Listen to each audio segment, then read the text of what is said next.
I didn't know my life was about to split cleanly in two the moment my sister-in-law put my name on the screen. 72-point font. White letters against a dark corporate slide, projected onto the wall of a conference room I had sat in hundreds of times before, a room where I had earned my voice, my reputation, my place, slowly, painfully, over 11 years. I was seated at the long mahogany table with 19 executives surrounding me, fluorescent lights humming softly above our heads, the Chicago skyline washed gray beyond the windows. This was supposed to be another routine quarterly review. Numbers, projections, controlled conversations. Instead, it became an execution. My sister-in-law, Lisa, had been CEO for exactly 6 weeks, and she decided that her first major move would be to humiliate me publicly. She didn't look at me when she clicked to the slide. She didn't warn me. She didn't ask for a private conversation beforehand. She just stood there, pacing like a prosecutor, and began dissecting my compensation package in front of the entire executive team. My salary, my bonus, my total compensation. Every number exposed, every detail stripped bare. I felt my chest tighten as the room went silent. I could hear my own breathing. I could feel every pair of eyes flick toward me and then quickly away. People suddenly fascinated by notebooks, pens, anything except my face. Lisa spoke calmly, professionally, coldly. She said I was being paid 55% above market rate. She said the data had been verified by 3 independent firms. She said this wasn't personal. And then she said the words that cracked something open inside me. She called my work adequate. Adequate! After 11 years. After $43 million in revenue. After relationships I had built from nothing. I realized, sitting there with my hands folded tightly in my lap, that this wasn't about numbers. It wasn't about compensation. It wasn't even about leadership. This was about power. She wanted submission. What she got instead was my resignation, and the chain reaction that followed nearly destroyed my marriage, my career, and her father's company. But it also forced all of us, especially me, to choose who we actually wanted to be. Before that Friday morning unraveled everything, my life had been built carefully, quietly, brick by brick. I was 36 years old, Vice President of Client Strategy at Sterling Solutions, a consulting firm I had joined straight out of graduate school at 25. Back then, I was hungry, terrified, and determined to prove that I belonged in rooms that had never been designed with someone like me in mind. Sterling became my proving ground. I worked late nights, early mornings, weekends that blurred into weekdays. I learned clients' fears before they spoke them aloud. I learned how to steady a room when millions of dollars and reputations were on the line. 4 promotions in 11 years. Not favors, not shortcuts, earned. Sterling was founded by Robert, my father-in-law, a man who built the firm from nothing and believed deeply in loyalty, relationships, and patience. When I married his son, Daniel, 8 years ago, I became part of the family long before I became a fixture in the executive suite. And to Robert's credit, he never blurred those lines. If anything, he held me to a higher standard because of them. Daniel and I met years before Sterling ever entered my life. We were both young, ambitious, convinced love could coexist with long hours and bigger dreams. He was steady where I was intense, warm where I was sharp. Our marriage wasn't perfect, but it was solid, built on shared values, mutual respect, and the quiet understanding that we were a team. Lisa entered my life through marriage, too. She was Robert's younger daughter, 6 years younger than me, brilliant and magnetic in a way that demanded attention. Even as a teenager, family gatherings revolved around her stories, her ideas, her future. There was always an audience when Lisa spoke, always applause waiting. When she married into the family around the same time I did, something subtle shifted. There was never an open conflict between us.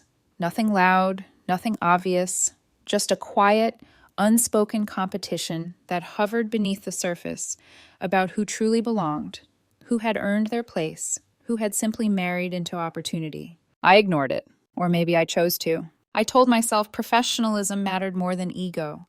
That result spoke louder than insecurity, that if I stayed focused on my work, everything else would sort itself out. When Robert announced his retirement 15 years after founding Sterling, the room buzzed with anticipation. 6 weeks later, he named Lisa CEO. 29 years old. Brilliant on paper. Educated visionary, untested. Daniel squeezed my hand when the announcement was made. I smiled and clapped and told myself change was healthy. That leadership didn't need to look like me to be legitimate. But the signs were there, even then. Lisa talked about disrupting legacy thinking. She talked about reshaping power structures. She talked about sending a message to the organization. She never talked to me directly. Instead, she spoke around me, over me, about the past as if it were something to correct rather than something that had built the firm she now ran. I didn't know yet that I was already being positioned, not as an asset, but as an example. And I didn't realize how much I had underestimated what insecurity looks like when it's given absolute authority. The shift didn't happen all at once. It arrived in small, deniable moments, the kind that are easy to explain away if you don't want to see them. Lisa stopped including me in early-stage strategic discussions, looping me in only after decisions had already been shaped. Meetings I used to help design became presentations I was expected to endorse without context. When I asked questions, she framed them as resistance rather than clarification. "You're very attached to the old way of doing things," she said once, smiling as if it were an observation rather than an accusation. I noticed how often she referenced legacy compensation structures when speaking to the board, how frequently my department was cited as an example of cost concentration. It was always vague, always indirect, never addressed to me personally. At home, Daniel tried to keep the peace. "She's under a lot of pressure," he'd say, pouring wine at the end of long evenings. "She feels like everyone's waiting for her to fail." I understood pressure. I lived in it. But pressure didn't excuse cruelty. And I was beginning to feel something sharp forming beneath the surface of her leadership. Then came the comments from others. A senior director pulled me aside after a leadership summit and asked, carefully, if I was okay. Another executive joked, a little too lightly, that I should be grateful for my historic compensation while it lasted. I laughed along because that's what you do when you're not ready to confront a problem head-on. At family dinners, Lisa dominated the conversation with stories about cleaning house and making hard calls. She spoke about leadership like warfare, about strength as something you displayed, not something you earned. Daniel's mother, Margaret, nodded approvingly, proud of her daughter's decisiveness. Robert stayed quiet, his eyes narrowing slightly when Lisa spoke too confidently about changes she hadn't yet made. I told myself I was projecting. After all, my performance metrics were undeniable. $43 million in revenue over 3 years. Client retention numbers others studied as templates. Relationships built on trust that couldn't be replaced by pricing models or slide decks. What I didn't know was that those very numbers were being reinterpreted behind closed doors. Not as value, as vulnerability. Lisa needed to prove she was strong enough to run Sterling. And in her mind, strength meant dismantling something visible, something impressive, something connected to the old guard, something like me. The atmosphere at work grew heavier. Conversations became cautious. People spoke less freely in meetings, glancing toward Lisa before responding. Authority wasn't settling, it was tightening. And I felt it. A tightening in my chest, a sense of being watched, measured, categorized. Still, I never imagined she would cross the line she did. Never imagined she would weaponize my compensation. Never imagined she would choose public humiliation as her opening move. By the time the quarterly review meeting was scheduled, something in the air already felt wrong. Executives arrived tense. Conversations stayed surface level. When Lisa walked in, carrying her laptop and that carefully neutral expression, the room stilled. I should have trusted that instinct. I should have recognized the silence for what it was. The calm before an ambush. Friday morning arrived gray and cold, the kind of Chicago day where the sky presses low and heavy, mirroring the weight already sitting in my chest. Conference room 4C was fully occupied by the time I arrived. 19 executives, senior leadership from every division, seated around the long table beneath harsh fluorescent lights.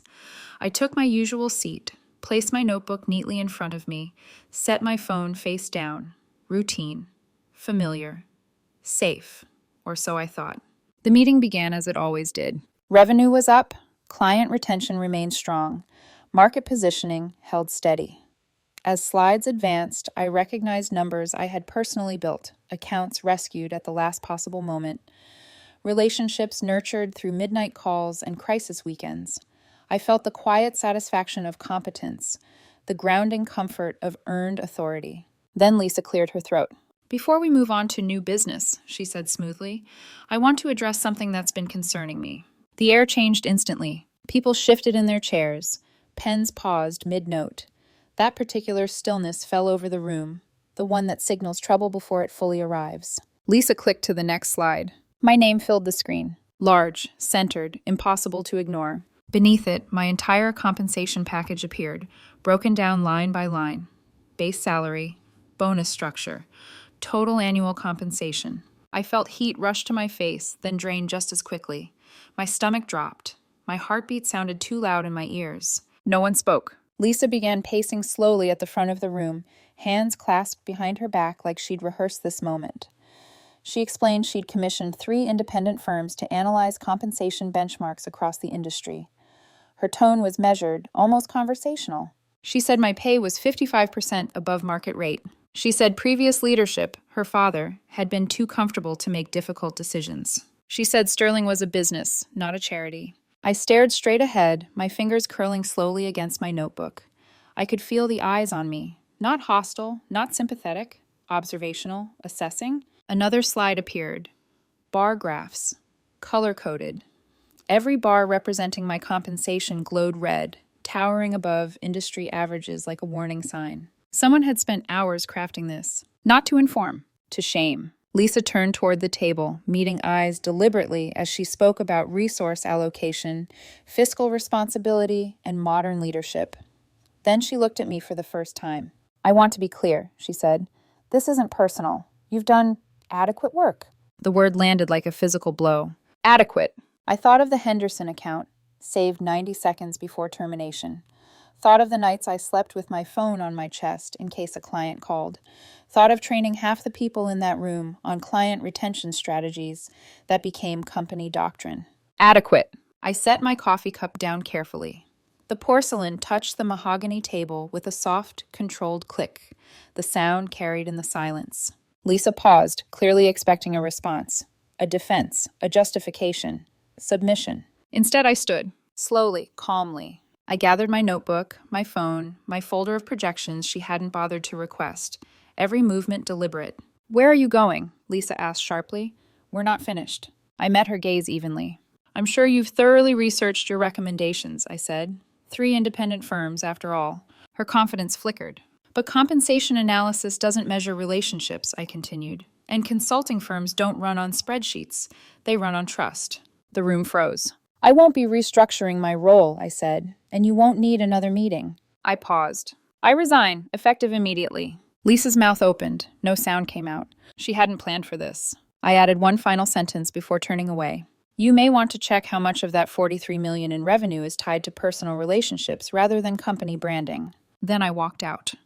The elevator doors closed with a soft metallic sigh, sealing me inside the small mirrored box as it began its descent.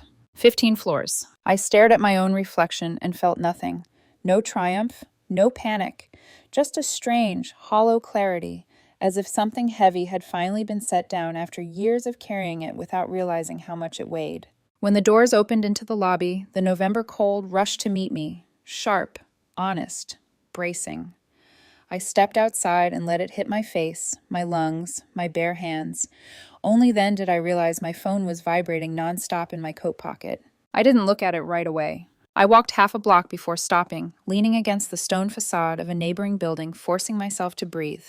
In through the nose, out through the mouth, slow, controlled. The way I'd learned to steady myself before walking into rooms where everything could go wrong. Finally, I checked the messages. Marcus, the CFO. That took guts. Call me later. Sarah, the COO. Lisa has no idea what she's just done. I silenced the phone, because what I felt wasn't victory, it was grief. Grief for the 11 years I'd poured into Sterling. Grief for the belief that loyalty would protect me. Grief for the illusion that family ties soften professional cruelty. By the time I reached my car, the numbness began to crack. My hands trembled as I turned the key. My breath came shallow. The delayed shock of what I'd just done and what it meant hit all at once. I wasn't an employee anymore. I had just detonated my career in a room full of witnesses. And I didn't regret it. I drove straight downtown to the office of Christopher Morgan, the founder of Morgan Strategic Group. He'd been recruiting me quietly for 3 years, messages I'd politely declined out of loyalty to Sterling and to Robert. Last month, his final note had read, "My door is always open." Now I walked through it. Christopher's office occupied the corner of the 32nd floor, glass walls revealing Chicago spread wide beneath a slate-gray sky. He poured scotch without asking, even though it was barely mid-morning. I accepted it without hesitation. I told him everything. The slide, the numbers, the word adequate. He listened without interrupting, swirling the amber liquid in his glass. When I finished, he laughed once, sharp, humorless. "She evaluated you like a line item," he said. "That's terminal stupidity in consulting." He explained what she'd missed, that firms like Sterling survive on relationships, not org charts. That humiliating someone like me wasn't bold leadership, it was self-sabotage. By the time we finished negotiating, my future had shape again. Senior partner, higher base, aggressive performance structure, equity, ownership, and most importantly, my clients would remain my clients. He wasn't offering me a job. He was offering me a stake. But while we were negotiating, my phone lit up again. Daniel, then Margaret, then Lisa, then Daniel again. I stepped out into the hallway and finally answered my husband. His voice cracked with tension. "My family is losing their minds," he said. "Lisa's crying. Mom wants everyone at dinner tomorrow. She says this has to be handled like adults." I told him what Lisa had done, slowly, in detail. The slide, the graphs, the word. His anger was immediate and genuine. That's unforgivable," he said quietly. And yet I could hear it, the strain of being torn in two, between his wife and his sister, between justice and loyalty. By the time I left Christopher's office that afternoon, I had 2 things firmly in place: a new career and the beginning of a war inside my marriage. By the time I left Christopher's office, the sun was already sinking behind the buildings, casting long shadows across the streets. My future had been negotiated in hours. My marriage, on the other hand, was unraveling minute by minute. I sat in my car for a long time before driving home, staring at my phone as messages continued to stack up. Daniel's family group chat had gone silent. Never a good sign. Silence in that family meant back-channel conversations, alliances forming, narratives being shaped, without me in the room. When I finally walked into our apartment that evening, Daniel was already there, pacing. He stopped when he saw me. "You sent messages to your clients," he said. Not a question. I nodded. 43 of them. His face drained of color. "Do you understand what that does to my father's company?" "Yes," I said quietly. "I understand exactly what it does." He ran a hand through his hair. "Lisa made a mistake, a huge one. But this could destroy everything Robert built." "She destroyed it the moment she put my salary on a screen and called my work adequate," I said. "I didn't start this. I just refused to absorb it quietly." Daniel exhaled sharply, frustration leaking through the cracks of his usual calm. "Mom wants us at brunch tomorrow, Evanston, 11 a.m. She says Lisa wants to talk it through like adults." I laughed once, hollow. She already talked, in front of 19 executives. Still, I could see the plea in his eyes. He wanted peace. He wanted resolution. He wanted his family intact. And part of me wanted that too. But another part, the part that still felt the sting of that slide on the screen, knew something had shifted permanently. That night I barely slept. Around 7 the next morning, my phone buzzed with a message from Marcus. Unofficial heads up. Lisa's called an emergency board meeting for Monday morning. Rumor is she's planning to say you were terminated for cause. My stomach dropped. Terminated for cause. Not resigned. Not walked out. Fired for performance. She was going to rewrite history. I called Christopher immediately. "She's trying to control the narrative," he said after I explained. "It's dirty, but it's smart. If she frames this as you being pushed out, she neutralizes your leverage." "So what do we do?" I asked. "We move faster," he said. "We announce Sunday night, 10 p.m., weekend lull, make her board meeting look reactive." It felt like acceleration without brakes, every decision pushing me further down a path I hadn't planned to walk, but now couldn't abandon without being crushed by it. That afternoon, I drafted a brief message to my priority clients. Professional, calm, just enough information to raise questions without inviting panic. My thumb hovered over the send button for a long time. I thought about the people at Sterling who hadn't asked for this, the analysts, the associates, the quiet professionals who did good work and stayed out of power games. Then I thought about Lisa's face as she said adequate. I pressed send. Within minutes, my phone exploded. Calls, texts, questions, reassurances, commitments. Patricia from Westfield Industries called first. "What's happening?" she asked bluntly. "Our rollout is in 3 weeks. I can't afford uncertainty." Michael from Riverside Capital texted, "You're the reason we stayed. Whatever you do next, let me know." By 6:30 that evening, Daniel came home, and we fought. Not a careful disagreement, not measured words. A real fight, the kind that strips away politeness and exposes fault lines. "You're enjoying this," he said at one point, voice shaking. "You're enjoying having the power to hurt her back." I opened my mouth to deny it and stopped, because part of me was, not in a petty way, not gleefully, but there was a dark satisfaction in knowing Lisa was finally feeling unstable, exposed, unsure. "I didn't want this," I said instead, "but I won't pretend it doesn't feel like justice." He stared at me like he didn't quite recognize the woman standing in front of him. Saturday morning, Christopher called early with advice I didn't want, but knew was right. "Anything you tell Daniel will reach Lisa," he said. "Families leak. Keep details vague." It felt like betrayal by omission, but it also felt necessary. At 11, Daniel went to brunch alone. I stayed home on client calls that couldn't wait. When he returned in the afternoon, he looked exhausted and furious. "Lisa spent 2 hours explaining why she was justified," he said, "framed it as you refusing to be collaborative.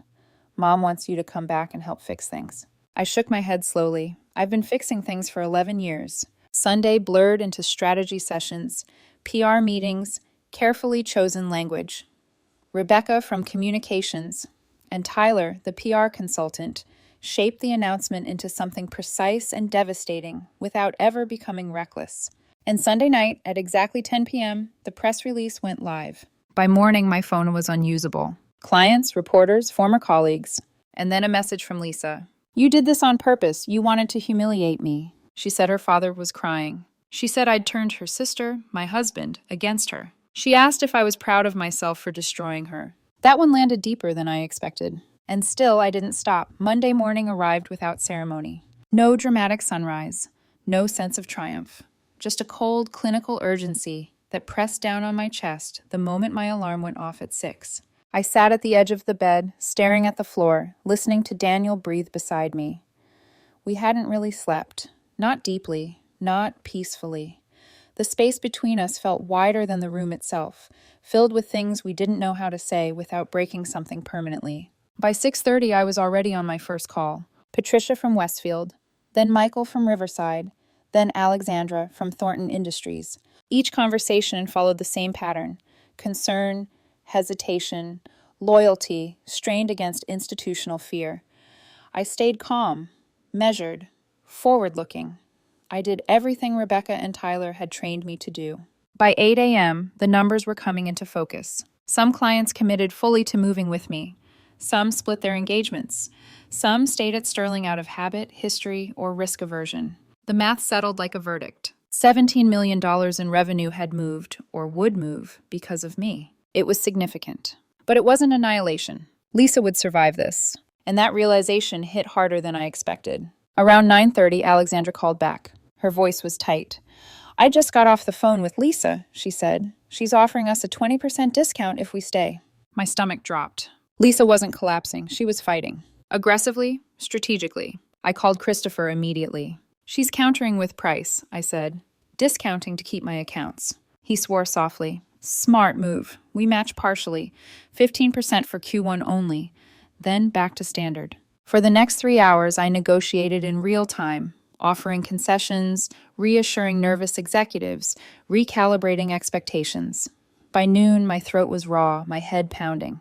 The final tally was worse than I'd hoped. 14 million committed, 3 million split, 10 million gone. Enough to justify my new role. Not enough to feel like vindication. I sat alone in Christopher's conference room, staring at the city below, and felt something sink deep into my chest. I had scorched the earth, and the ground beneath me was still burning. That afternoon, my phone rang again. "Unknown number. Karen Blackwell," the voice said. "Board chair at Sterling Solutions."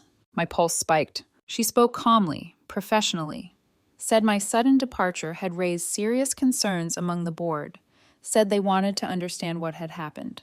Off the record. I chose my words carefully. Stated facts. No embellishment.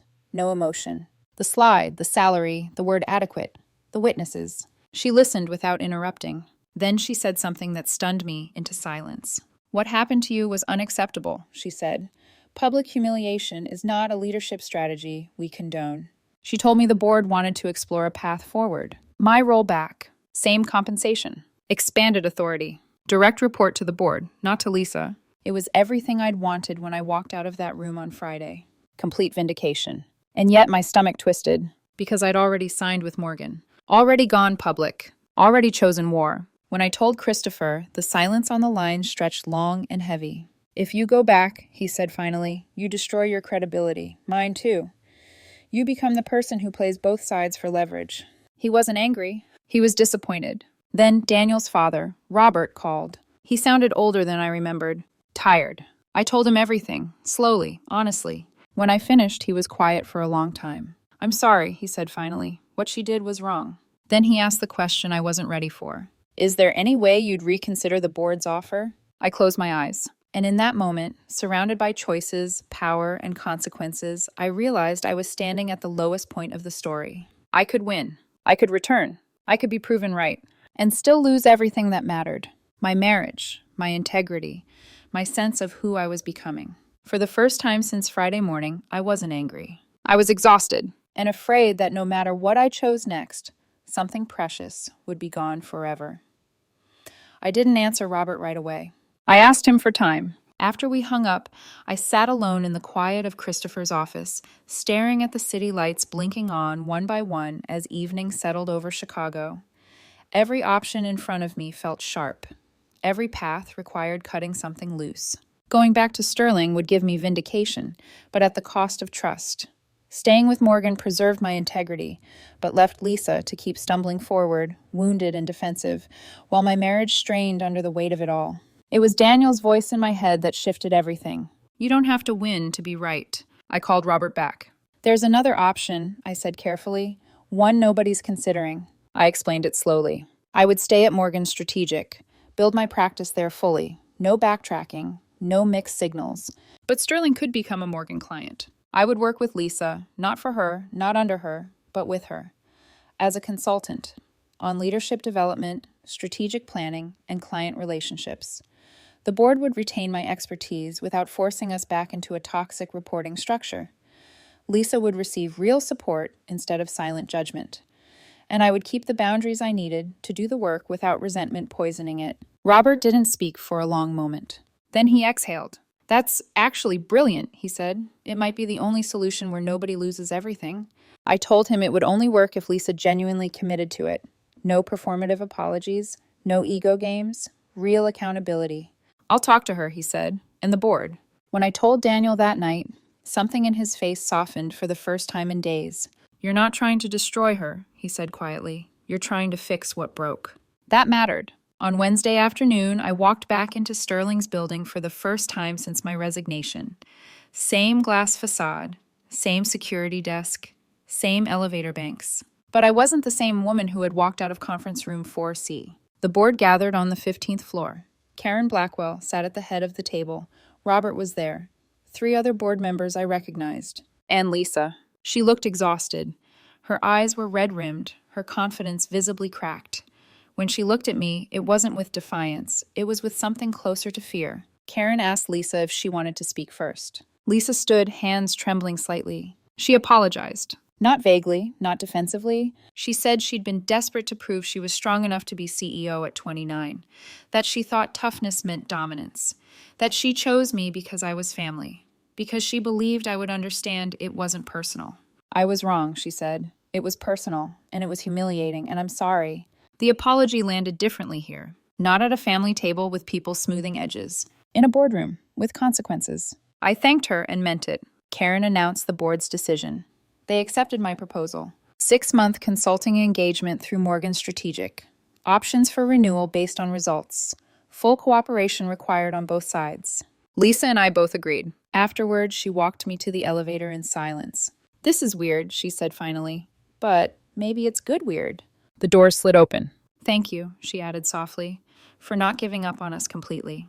The doors closed before I could respond. But something shifted inside me. Not forgiveness. Not yet. But the beginning of a third path. The fallout didn't arrive all at once. It rippled outward, uneven and unavoidable, touching everyone involved in ways none of us could fully control. Sterling Solutions didn't collapse, but it fractured.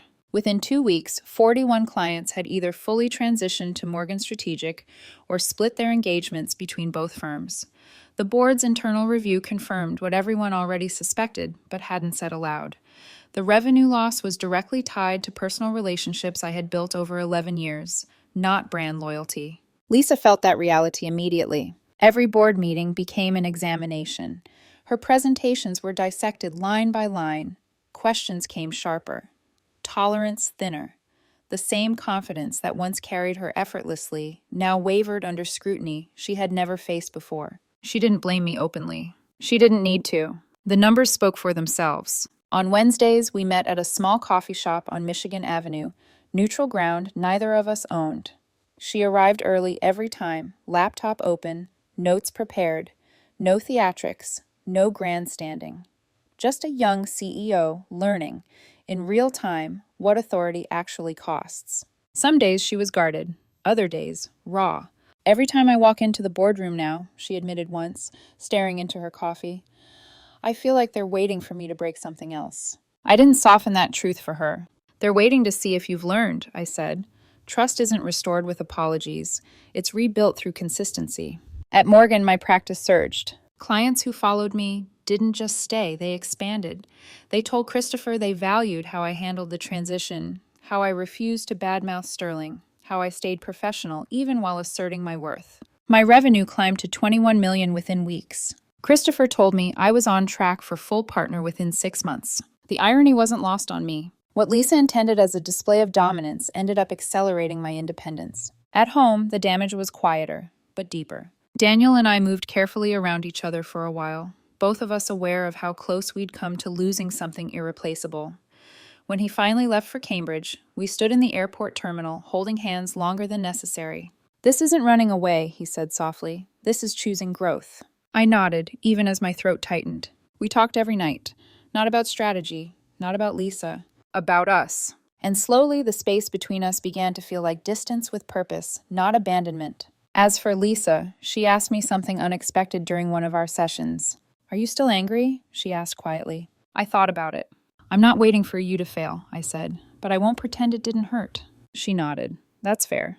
Later that week, we reviewed Sterling's latest numbers together. Revenue down 61% in the specific accounts I'd managed. Catastrophic, she said flatly, but instructive. For the first time, she wasn't trying to spin it. She was learning. The fallout didn't destroy her, but it reshaped her. And it reshaped me too, because walking away in peace turned out to be far more powerful than staying to fight. 17 days after that Friday morning in Conference Room 4C, my life looks nothing like I thought it would. Lisa and I still meet every Wednesday. The work is awkward sometimes, honest always. Some weeks we talk strategy. Other weeks we talk leadership failures, ego, fear, how easy it is to confuse authority with dominance when you're terrified of being exposed.